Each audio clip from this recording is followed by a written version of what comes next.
Assalamualaikum warahmatullahi wabarakatuh. Hasan bin Ali bin Abi Thalib adalah cucu tercinta Rasulullah. Ia anak dari putri kandung Rasulullah, Fatimah Az-Zahra. Rasulullah sangat menyayangi cucunya, yakni Hasan dan Hussein. Bahkan nama kedua cucunya itu, baginda ambil langsung dari surga. Belum pernah orang Arab memakai nama itu. Dari segi perawakan wajah, tubuh, dan sikap, Hasan terbilang mirip dengan Rasulullah. Imam Bukhari meriwayatkan dari Anas, dia berkata, tidak ada seorang pun yang amat mirip dengan Rasulullah daripada Hasan bin Ali. Di samping itu, Rasulullah sangat mencintai Hasan. Kecintaan Rasulullah terhadap Hasan dapat kita temukan dalam pelbagai riwayat hadis. Dalam salah satu hadis yang diriwayatkan oleh Imam Bukhari dan Muslim, bersumber dari Bara, suatu waktu dia melihat Rasulullah sedang mengasuh Hasan. Kemudian meletakkan Hasan bin Ali di atas pundaknya, seraya berkata, "Ya Allah, saya mencintainya, maka cintailah dia." Sebelum lanjut, follow dan subscribe akun Dakwah Gaib, semoga Allah panjangkan umur dan dilimpahkan rezekinya, untuk kita semua. Hasan menjabat khalifah. Tak bisa dipungkiri, tragedi malang menimpa Ali. Khalifah Khulafaur Rasyidin keempat itu mati terbunuh. Ia ditusuk Abdurrahman bin Muljam pada tanggal 26 Januari 661 di Masjid Agung Kufah.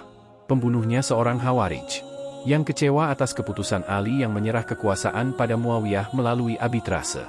Sepeninggal Ali, Hasan menjabat khilafah setelah ayahnya terbunuh. Dia dibayat oleh penduduk Kufah. Dia tinggal di Kufah selama 6 bulan dan beberapa hari.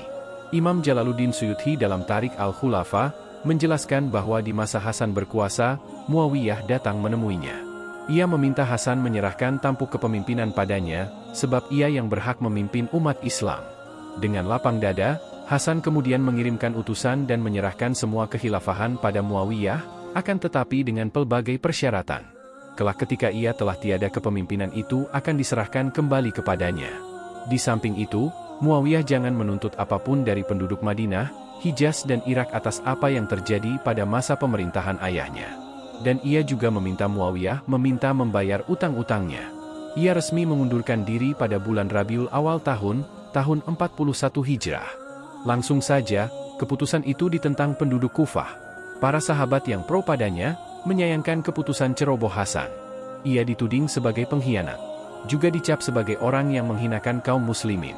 Imbas dari tindakan menyerahkan kekuasaan pada Muawiyah bin Abi Sufyan, mendapat cemoohan itu Hasan berkata, "Saya bukanlah orang yang menghinakan kaum mukminin, namun saya tidak suka membunuh kalian lantaran berebut kekuasaan." Kematian Hasan sebab diracun istrinya. Adapun sejarah mencatat Hasan wafat di Madinah. Terjadi perselisihan pendapat tentang waktu kematiannya. Ada yang menyebut pada tahun 49 Hijrah. Ada juga yang menyebutkan pada tanggal 5 Rabiul Awal tahun 50 Hijrah. Pun ada yang mengatakan tahun 51 Hijrah. Yang cukup mengagetkan adalah sebab kematian Hasan bin Ali. Jalaluddin Suyuti mengungkap misteri kematian Hasan sebab diracun. Ia diberikan racun yang mematikan di makanannya, yang membuat dirinya harus kehilangan nyawa. Yang memberikan racun pada Hasan adalah seorang perempuan bernama Jadah binti Asyats bin Qais. Jadah binti Asyats tak lain merupakan istri Hasan sendiri. Tragis, kejam, dan mencengangkan. Lantas apa motif Jadah membunuh Hasan? Dalam kitab Tarik al-Khulafa, dijelaskan Jadah terkena tipu dan rayu Yazid bin Muawiyah. Awalnya, Yazid merayu agar memberikan Hasan racun. Jika Hasan mati, maka Jadah akan dijadikan istri oleh Yazid bin Muawiyah. Terpedaya hasutan Yazid, akhirnya Jadah pun tega membunuh suaminya sendiri, membunuh lelaki yang menyayanginya. Membunuh cucu tercinta Rasulullah, demikianlah kekejaman Jadah, wanita di balik kematian tragis Hasan. Melihat kakaknya berpenyakit, Hussein bin Ali, adik dari Hasan bin Ali, mendesak saudaranya itu memberitahu pelaku yang tega meracuninya. Namun, Hasan enggan memberitahunya. Ia berkata, Allah lebih keras balasannya, jika dugaanku benar bahwa aku diracun. Jika tidak, demi Allah jangan sampai ada orang yang tidak berdoa ikut terbunuh karena diriku, kata Hasan pada saudaranya. Menjelang ajalnya, Hasan berwasiat pada Hussein, jika kelak ia meninggal, ingin dikuburkan dengan jenazah kakeknya, Nabi Muhammad. Ia pun telah berbicara dengan Aisyah binti Abu Bakar. Kabarnya, Aisyah telah menyetujuinya. Namun, bila ada orang yang tak setuju dan menolak wasiatnya, Hasan meminta Hussein agar tak melawan. Ketika telah wafat, Hussein menemui Aisyah dan menyampaikan wasiat Ali. Sayangnya gubernur ketika itu, Marwan melarangnya dan menentang wasiat itu. Ia tak menginginkan Hasan dikuburkan dekat jenazah Rasulullah. Hampir saja terjadi kontak senjata, untungnya Abu Hurairah datang melerai. Akhirnya, Hasan dikuburkan di Baqi, bersebelahan dengan kuburan ibundanya, Fatimah bin Muhammad.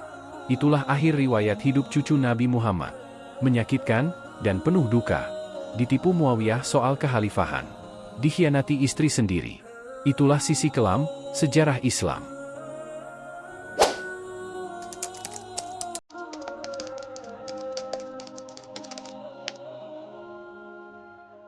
Oh.